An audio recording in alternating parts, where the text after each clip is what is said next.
Stalin uncle, what uncle is very wrong uncle.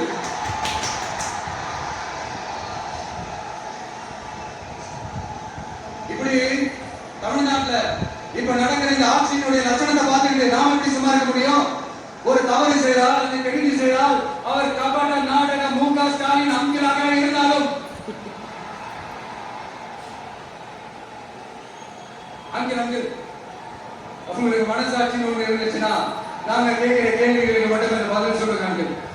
நீங்க நடத்துற இந்த ஆட்சியில நேர்மை இருக்கா, நியாயம் இருக்கா, ஊழல் இல்லாம இருக்கா, சட்டம் ஒழுங்கு சரியா இருக்கா, பெண்களுக்கு பாதுகாப்பு இருக்கா, பொதுமக்களுக்கு பாதுகாப்பு இருக்கா, இயற்கை வளங்களுக்கு பாதுகாப்பு இருக்கா? சொல்லுங்க மை டியர் அங்கிள், சொல்லுங்க. டாஸ்மாக்ல மட்டுமே இது வரைக்கும் 1000 கோடிக்கு மேல ஊழல் சொல்றாங்க.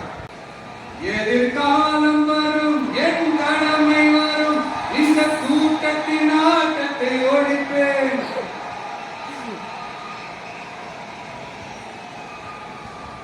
மக்கள் அரசியல் என்ற அந்த சவுக்க கையில் எடுக்கலாமா?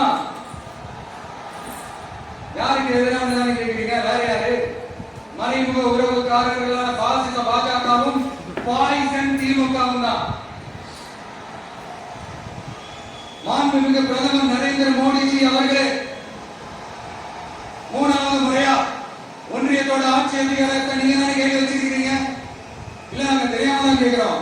நீங்க ஆட்சிக்கு வந்தது ஒட்டுமொத்த மக்களுக்கு நல்லது செய்யவா, இல்ல நம்மளுடைய இஸ்லாமிய நண்பர்களுக்கும் இஸ்லாமிய தோழர்களுக்கும் எதிராக சதி செய்யவா?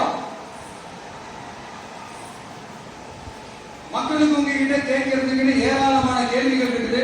அதனால அவங்க சார்பா அவங்கள ஒருத்தரா அவங்களோட ஒரு உண்மையான ஒரு பிரதிநிதியா உங்ககிட்ட சில கேள்விகள் கேட்கணும். மிஸ்டர் பிரைம் மினிஸ்டர் அவர்களே,